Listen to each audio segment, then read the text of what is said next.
I don't think this is going to be just a quick investigation. I think people who are expecting fireworks and they're expecting the independent law firm that the NBA has used before and used again, like they are pretty judicious in how they go about doing things. So if you're thinking about the Clippers, they're going to get their draft picks taken and Kawhi's contract is going to get voided. A lot that would have to happen in like the next 2 weeks for some, you know what I mean? And I don't think that that's necessarily going to be the case.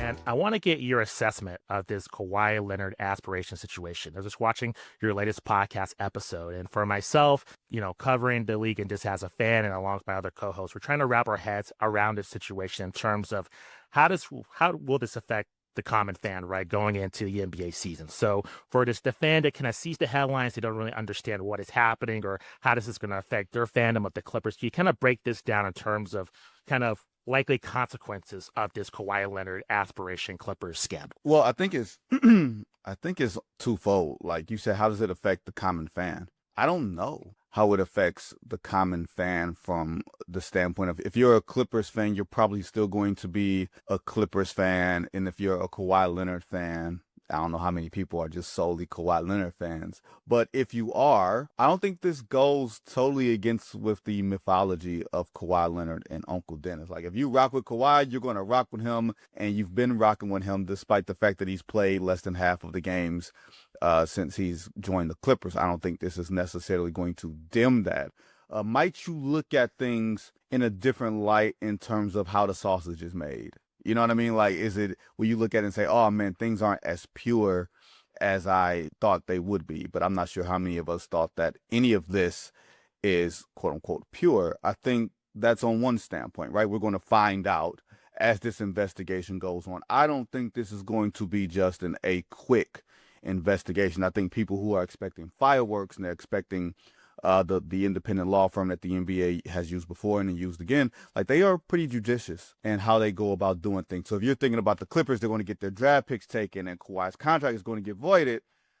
A lot that would have to happen in like the next 2 weeks for some, you know what I mean? And I don't think that that's necessarily going to be the case. Now, if you're talking about the possible penalties, if all the circumstantial evidence that has been shown by Pablo Torre in his podcast, most recently yesterday when you saw that that one of the minority owners, maybe the only minority owner, Dennis Wong, deposited nearly $2 million right when Kawhi Leonard started crowing, or Uncle Dennis Robertson started crowing about Kawhi Leonard being owed $1.7 million while the company is about to go under. Yeah, that looks like some pretty strong circumstantial evidence. That was evidence that was not yet to the knowledge of the NBA or knowledge that was to the media when we talked to Adam Silver Wednesday afternoon, and he talked about the smoking gun. The gun still has to be smoking. Well, now we know a little bit more about this quote unquote alleged smoking gun. It's still circumstantial evidence. There's still nobody directly tied from the Clippers organization saying, yes, we circumvented the salary cap and this is what it looks like. If the penalties, Justin, cost you draft picks and cost you significant fines and cost you mechanisms and sort of this post soft cap world that you cannot use, then I can see fans really being upset because it prohibits your team from getting better in this position that they're in now. Remember, they signed Chris Paul, they signed Bradley Beal, they traded Norm Powell, they got John Collins. Like on paper, it looks like a team that could be one of those squads that challenges Oklahoma City in the Western Conference, but everything would have to go right. And if you're looking at this as some sort of omen, you're saying, why can't we ever get it right from soup to nuts, from the beginning to the end? Why is it always the Clippers? Why is it always Kawhi Leonard that has to have something swirling around him that prohibits his ability to just play basketball without the nonsense?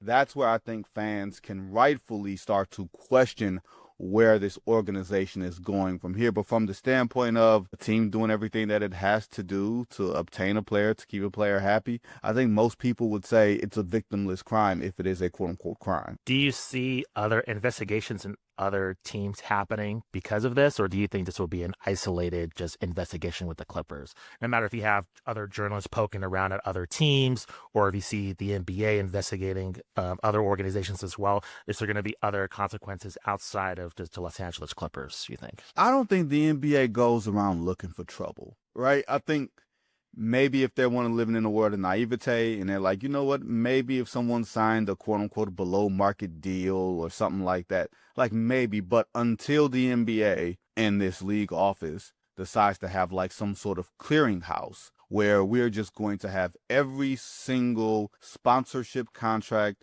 or player's contract tied to a sponsor go through us, and we go through all of that with a fine-tooth comb to determine if this is above market value, whatever market value is determined as. I don't think the NBA wants to deal with that. They're stretched thin already. Like, I don't see them trying to devote the resources that they do have to just ensure that everything is on the up and up. Now, if they get a whiff or somebody starts snitching or whatever the case may be, yeah, you wind up going into it. Like, this only happened not because Aspiration filed for bankruptcy, and not just because Kawhi Leonard was listed as one of the creditors, but because a podcast and his investigative team looked into it.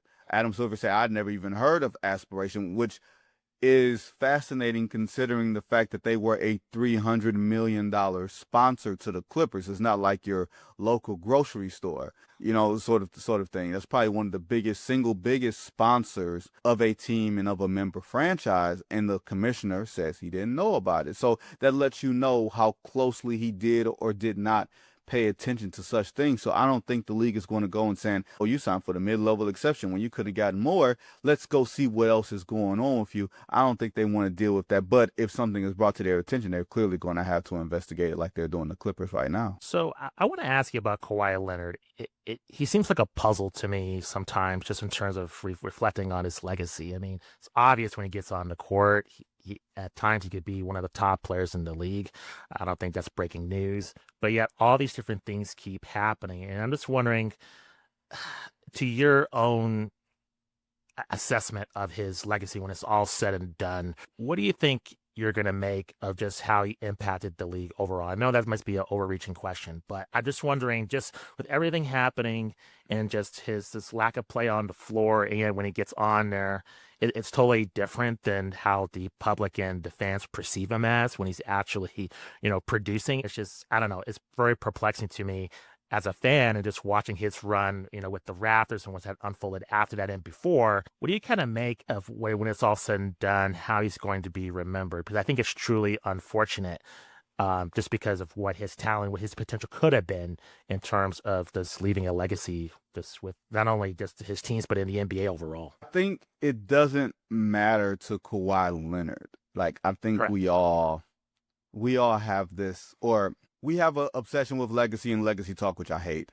The players seem to have this obsession with legacy, even though, like, I think what they're trying to say is reputation, but they're saying legacy. Like, reputation is how people think about you now. Legacy is what you leave behind. I think Kawhi is going to be one of those fascinating cases because as a member of the Spurs, he was almost like the quintessential Spur. He didn't say nothing. Nobody knew nothing about him. He drove that, Yukon or whatever it was, pickup truck, and everybody was able to project their own feelings and values onto him because he didn't say anything to the contrary.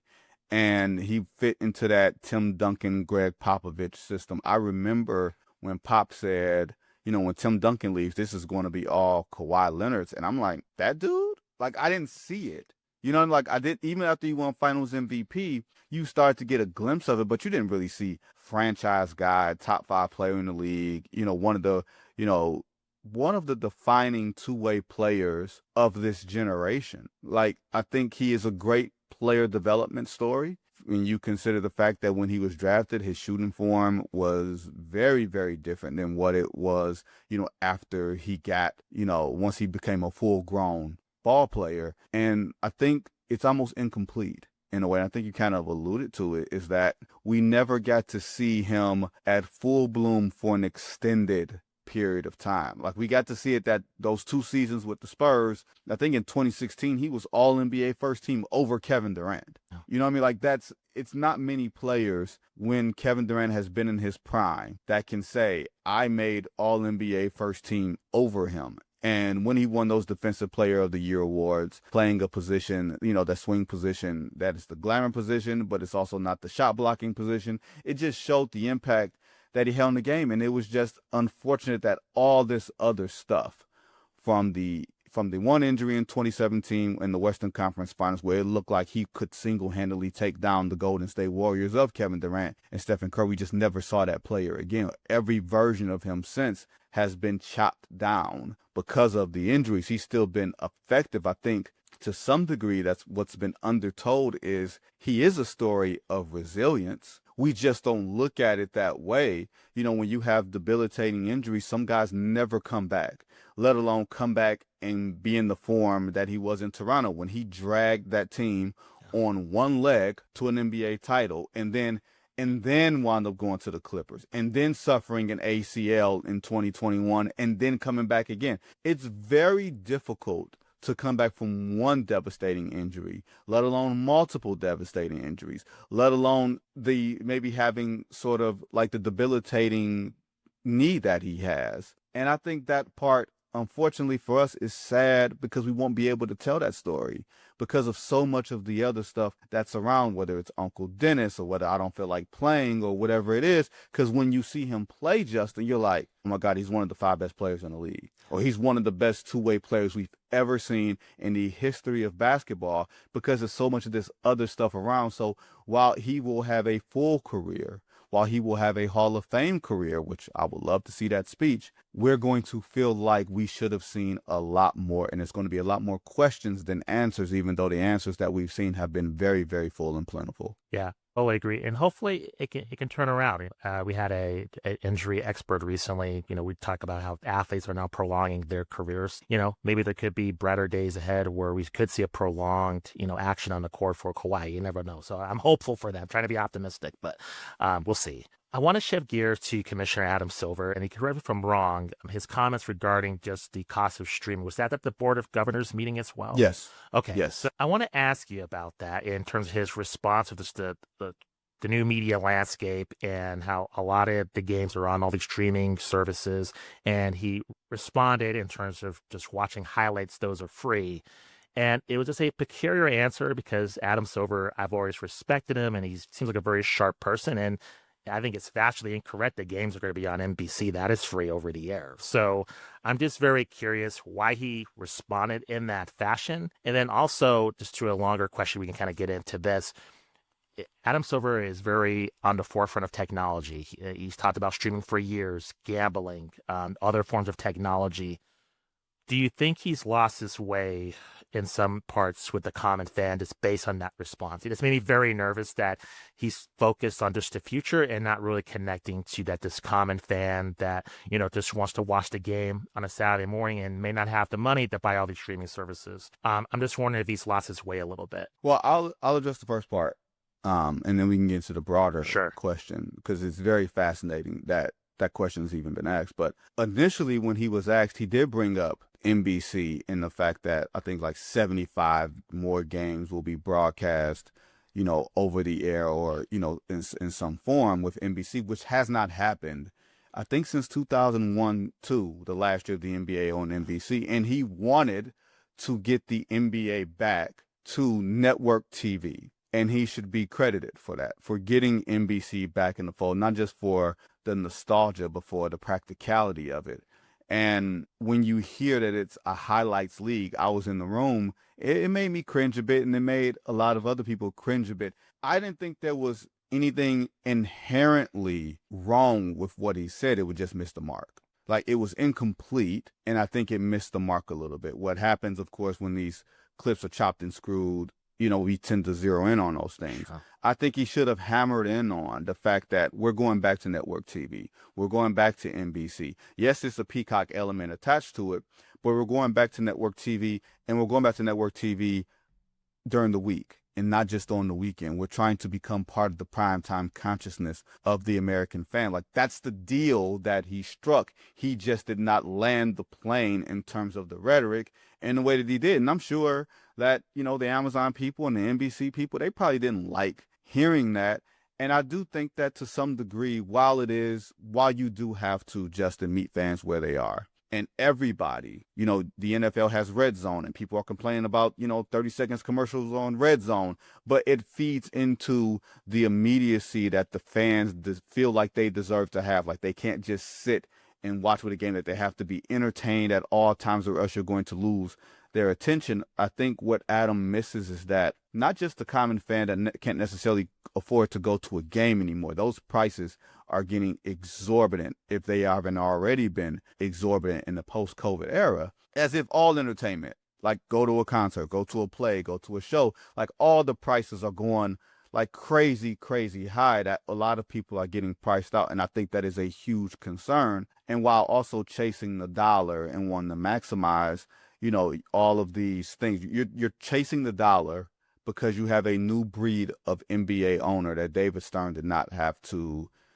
cater to. 15 or 16, I believe, of the owners that are in the NBA right now, Justin, they've been in the league since 2011, which means this is a completely different league, and these owners have different financial expectations. They bought into the league because under the promise that this is something that's going to make a lot of money for you. This is going to be a long haul sort of thing, with live TV rights being a huge piece of television currency because of streaming and everything else.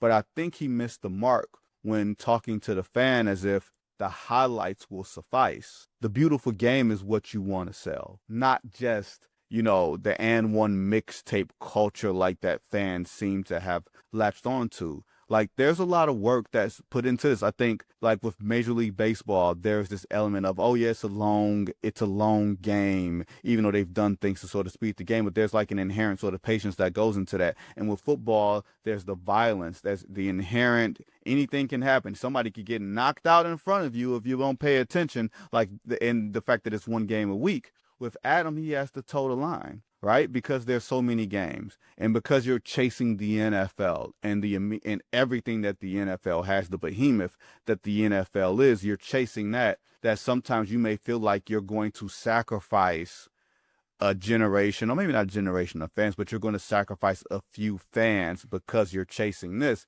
I agree with you. I think, and I said it on my podcast, and I said it in my last column, is that Adam has to make a decision about what he cares about and what the game should care about. And he's in a peculiar spot. Do I think he's lost his way? I don't think he's lost his way. I think he is caught between generations. He is caught between, how do I serve the fan that has always been the fan? Like changing the All-Star game and doing the Emeritus NBA Cup and the play-in stuff. But then, for the finals and the playoffs, you don't have the decals on the floor. And that was something that really threw him off. He didn't think that fans cared about the pageantry of the NBA. It was something that went over his head to some degree.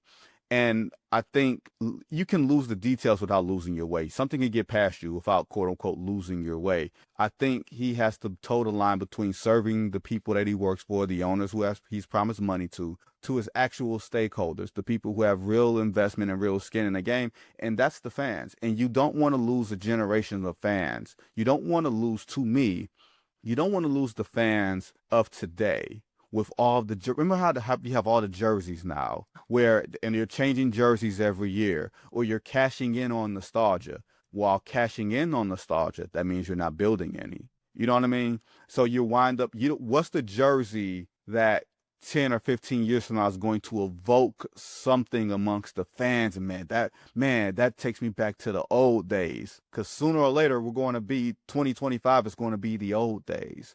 But you want to have that fan that has a sense of ownership, that has a sense of nostalgia, that has a sense of, things were great. Things are great now, but they were really great back then. And I just think he's caught in between those two worlds. And I think he has to do a balancing act that not many has to do. And I think sometimes when you see the missteps, or you see, him believing that the All-Star game was fixed with some of the ways and it turned to be the same as All-Star game and he didn't get it right, I do think that he is committed to getting it right, while not necessarily knowing what right is. Yeah, I agree with you. I think it was a misstep. I don't think he's lost his way. I wish there was more of a I guess, push to create a, I guess, marketing campaign to make the in-game experience seem important. I mean, I'm originally from Albuquerque, New Mexico. No pro sports team. Recently moved to Denver, Colorado. Recently went to a Denver Nuggets game a couple of years ago, and watching the game, but besides the players on the court, but just the in-arena experience, what you get going to an NBA game. Keep in mind, this was a little bit after the pandemic. A lot of players were hurt. This is just, typical regular season game, but the in-season entertainment of just a regular season game, it just stood out to me of how much value you get going to Ball Arena and just the entertainment you get during timeouts. It was just full throughout the game. It wasn't just about the game. And I wish the NBA pushed that more. This seems like they push the action on the court, which is important, but also just the complete package when you buy a ticket. And I think sometimes that is lost in terms of just the television product, where it's also as the fan what you're getting in terms of buying a ticket, even if your favorite player may not be playing because of whatever reason. I just wish they pushed that factor because I think that product is top notch and that's not being highlighted enough to me, in my opinion. That's a great point. And I think some things are out of his control too. Totally. Right? Yes. Like when players don't want to play or load management or whatever it is, like the one thing I will give him, he does not mind talking out of both sides of his mouth. He does not mind contradicting himself, and not contradicting himself willingly, but just saying, hey, the science looks like this, the evidence looks like this. And then if the evidence no longer looks like that, he will double back and say, hey, this is what we thought the data said at this point. He's not as committed to being right. And I think that's one thing I will give him. If he's wrong about something or the facts change on something, he'll own it. And I appreciate that more than someone who's committed to just, you know what, this is what I said. I'm going to fight on this live forever. And when the load management stuff happens and, or players are sitting during primetime games just because they want to, he had to get in front of that, and I felt like he did. And yeah, I do think that the in-game experience is something where, whether it's the mascots or the dancers or halftime or whatever it is, like they're fully committed to giving you a 2.5-hour experience. And for the prices, Justin, they better damn well be committed to giving you 2.5 hours worth of your time. It's just, how do you convey that from an entertainment product in the arena to the entertainment product that you're watching on television? Because more people are watching on television than are watching inside the arena. How do you balance the two worlds? Yeah, totally agree. So let's shift to that. A new media landscape, tons of new streamers, getting into the fold here. A lot of change in terms of you mentioning NBC gaining the NBA rights. Is that, I guess my question is, myself and looking on social media, a lot's made of just like the coverage, right? Like I don't understand it, but the criticism that Doris Burke gets, I never truly understand, or just other members of the media just seems very particular to me. In reality, to the best of your assessment, that fan that is just watching from day to day, is the coverage that important in terms of the commentators, everything? Is that overblown on social media in terms of just, I realize there's just a little bit of disconnect, but I'm just asking you, just when we get it to Amazon, NBC, when we talk, a lot of new, I guess, commentators, jumping into the fold, if they just make an error in terms of what they're saying, or it's very polarizing in terms of their opinions, in reality, it's not going to have too much an effect of, people watching the games at all. Like, I'm just wondering, you kind of enlighten our audience in terms of how they should interpret just their television coverage and not kind of buy into the sometimes hysteria that we see online. Well, I think it's important to say that everything in social media is overblown. I agree. And I think sometimes the NBA overreacts to what has been said online. And I think I saw something, this might have been 3 or 4 years ago, so maybe the stats could be a little more, skewed or risen. But it said something like 10% of people get their news from social media. So that small of a number has that big of a sway in terms of how leagues move. It's a bit alarming to some degree, because we only know if these people are real people. We don't know if these people live in the United States or whatever, right? Like, we have no clue who these people are, if they are acting in good faith. And that's always been one of my things, whether it's to, my bosses at whatever place I've been. It's always been, this is such a small fraction. It's a window, it's reflective, but it's not a complete picture. And I wonder how many fans from a day-to-day standpoint only tune in for the game and only pay but so much attention to, whether it's the pregame show or whether it's the other ancillary shoulder programming, that's around, or they just only tune into the game. And you have to sort of bring that fan in. You have to educate that fan in on the stories of the day, kind of, so that they can have full context of what's going on, and also follow this very fast-paced, high-intensity, but also entertaining basketball game that's sitting in front of you. Like, one thing I will say is that NBA fans, probably more than football fans, I would say, and maybe a close second to baseball fans, are so provincial and protective. Like, basketball fans are very protective of what they watch and who they watch. Like, these fans have criticized Inside the NBA, and that might be the greatest studio show ensemble in the history of television. And people will try to criticize, Charles Barkley or Kenny or whatever. And you have your right to have criticism. Like, nobody's perfect. Everybody has their own, different points of view. But it's always, you have to be able to place those things in context. And I think whether it's a new network or an old network, if it's having fresh voices and a fresh perspective and you're cashing in on nostalgia, I think that's going to be something that brings excitement to it. Like, when people think of NBC, they think of Michael Jordan and the great 90s era of basketball. Like, the NBA on NBC was only for 12 years. And it feels like it was 30. It feels like it was such a huge chunk of the lexicon, even though it was in a very, very small but very, very defined window. And now when you have the voices that are, coming in, people that we've seen before. We've seen Reggie Miller before. We've seen, Grant Hill before. Now we're going to see Dwayne Wade and Blake Griffin and Steve Nash, people who are a little more recently retired from the game that can be more connected. People are going to feel like that there is a hole in the coverage, and that whatever their complaint is, they're going to feel like maybe we can get something different, more complete. I don't think there's anything wrong with having more voices, more opportunity to have more discussions, as long as it's complete and in good faith. Yeah, I completely agree. Moving into the upcoming season, what are some storylines that you feel like are not being discussed now, but when the season starts, fans should be starting to pay attention to, that are going to be major factors, you think, that you're keeping an eye on? Well, I mean, I feel like we get a chance to discuss everything ad nauseum for the better part of like 3 or 4 months. I do feel like we're always in a rush to the next thing. Like, during the regular season, we're in a rush to the playoffs. When we're in the playoffs, we're in a rush to free agency and the trades, and you don't really get a chance to sit in much of anything. So there are some things that I'm legit fascinated about. I'm fascinated how the Denver Nuggets will look now that, they've changed around their roster a little bit. Like, is their championship window still open with a crowbar, or have they missed it? You know what I mean? Like, I think we think of, we got 7 new champions in 7 years. It's great for parity. What you wind up missing in that is, man, did the Boston Celtics and Denver Nuggets, are their better days gone? Like, teams that we thought of as being historically great, with historically great players or historically great rosters, like, did we miss an opportunity for them to run off of 2 or 3 in a row? And it just shows you how hard it is, because we're in this new era where, man, we got a new champion every year. Like, something suffers in that, right? So I think for me, in the Eastern Conference, the New York Knicks, how are you going to play with the expectations of being the favorite, of being the prohibitive favorite to go to the NBA Finals, and then to have everybody else, even the Cleveland Cavaliers, who had the most wins in the East, chasing you?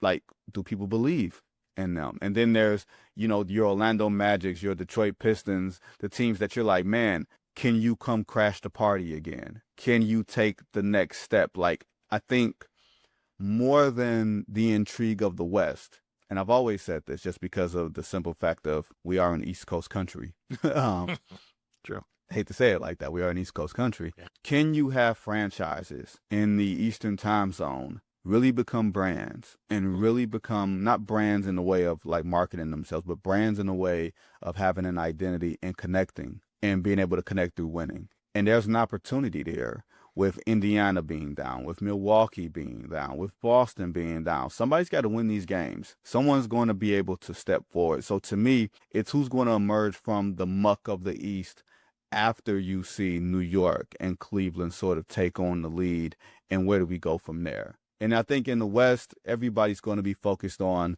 LA because it's Luka, because it's LeBron and everything else. And we're going to be talking about that every day, right? Like, I know who I'm going to be working for. That's part of the ethos is, if all else fails, talk Cowboys or talk LeBron. You know what I mean? That's what it looks like, right? And, Golden State and what happens there, but I think we're in this stage of the old guys have been phased out. We just haven't realized it yet. You know what I mean? Stephen Curry last made it to NBA Finals in 22. LeBron last made it out of the first round in 23. Last made it to the finals in 2020 during the bubble. Like, the new guys are here. And I think it's upon us to recognize that and see that and give them the light and the attention that their winning has shown us that they deserve. Yeah, completely agree. I think it's a new era within the league, and that's exciting in terms of newer stars. And I think in 2025 compared to when I was growing up, I think there are different levels of just stars on teams. I'm a child of just the Chicago Bulls and just only caring about Michael Jordan and nothing else.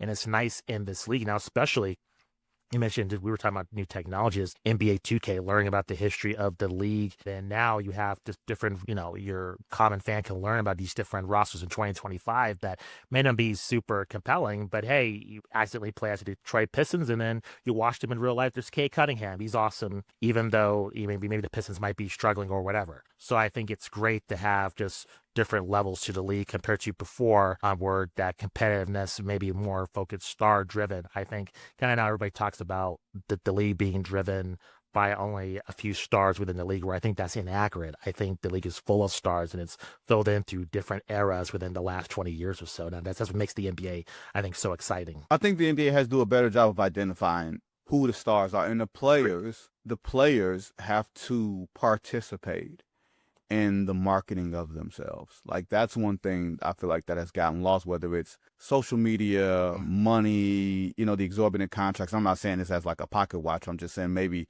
they don't have the desire to do it, because why do it when, the money that you're getting is so great? I think the league has to do a better job, like I said, of identifying the stars. I think the stars have to do a better job of pouring into the game, of recognizing that there's a responsibility in front of them, that they're not making the money that they're making because of their own greatness, that they're making the money that they're making because players built this league and didn't receive the rewards for it that you're getting. Like, you're standing on the shoulders of those players. I think, the player who decides, that's why Anthony Edwards is so, he might be one of the only guys who sort of leans into it, having a personality, being able to laugh and smile and joke and be authentic, and to have people see that. Everybody else is so buttoned up and so corporate. And I think part of that is the AAU world, where players are taught to be professional from the point that they're 13 years old. So you lose authenticity, you lose personality. And then when you get players who come out of nowhere who don't come up through the AAU system and everything else, you have Ja Morant and you have Zion Williamson, and they don't know how to handle being stars because they didn't come up in it. You may see them as being quote unquote authentic, but they lack the polish and they lack the understanding and the responsibility that's in front of them. So it's a lot on the NBA, it's a lot on the players. And yeah, while we are in a new generation, part of the reason that we lean back to Steph, LeBron, and KD is because they know what it's like to be a star, and they understand the responsibility and they take the responsibility. So what are the ways that stars could market themselves now? Because I'm thinking of Victor Wembanyama, right? Just him going in New York City playing chess, and that garners a lot of attention. He loves chess. And then I think recently he was talking about being involved in a fan section with San Antonio, something like that, for the upcoming season. Just like, he seems just different compared to the other players in the league, like a Cooper Flag, who I like, but seems very wooden and like not a huge connection to just the common fan other than his playing abilities. So what are other ways that you think players could really connect with their fan base other than social media, like you were mentioning? Well, I think to some degree, because players think that because they're having social media that they're connecting directly with the fans, or that they're doing their own. I think because it is very filtered through what's best for them, fans don't sense the authenticity. And because if you're not partnering with a network or you're not partnering with a Nike or something like that to build up your own mythology, to even show the humanity, to be able to laugh at yourself. Nobody laughs at themselves anymore because they're afraid of Twitter laughing at them. Everything is so serious now and hyperbolic. Like there's no imagination, there's no personality. I don't know if that's players as much as it is the partners, because Michael Jordan didn't come with Mars Blackman. You know what I mean? Like Charles Barkley didn't. Charles Barkley is an entity all in himself, but it took him being able to partner with Nike and Wieden and Kennedy and those marketing people to be able to do that. And I'm fascinated and hopeful that someone will step forward and say, "Hey guys, it's okay to laugh at yourself. It's okay to poke fun." Everything is just so serious now. Everybody takes themselves super serious because they're afraid of social media clowning them, that they won't be able to allow themselves to have fun. And by and large, this is supposed to be fun. Like everything else is germane and all that, your philanthropic work and blah, blah, blah. But it's, do you have game and can you have fun? And if you find someone that taps into both of those things, A, they're going to make themselves a lot of money, and B, they're going to make themselves very, very popular. Yeah, that's true. And I think with basketball, it's a unique sport where I think individuality is truly important. And your play, I think, is just an expression of yourself, or could be. Like, it's different, I think, compared to other sports. I'm not trying to degrade other sports. I enjoy other sports, but I think basketball is unique in terms of just the culture, in terms of, you could relate, a move that Steph does or Anthony Edwards and then just try it in, your local YMCA somewhere or on pickup. And I just think you're right. There is a disconnect in terms of what's happening within basketball culture, within the courts of just globally that's going on. The game's very popular. What's happening on the court where you said, I think the personality stripped away. Like it's almost like you're trying to add all these bells and whistles, but with the players, it's just so serious. There's not I feel like the soul of the game is a little bit missing in terms of what is going on, like you're saying, in terms of players taking themselves too seriously. Yeah, I think having this is rhythm and soul. Like basketball on the floor is rhythm, and everything that happens between the whistles or after the play or after a bucket, that's soul. That's the facial expressions. That's the intensity. It's the beauty of the game, is that it's intimate. Like you're nowhere near as connected to any sport to enclosed arena. You're not playing outside. It's only 20,000 people. It's not 60, you know what I mean? Or 50. It's supposed to be a shared experience. And you can see on the player's face the emotions that's not obscured by a helmet or whatever it is. Like you can see the raw vulnerability of everything.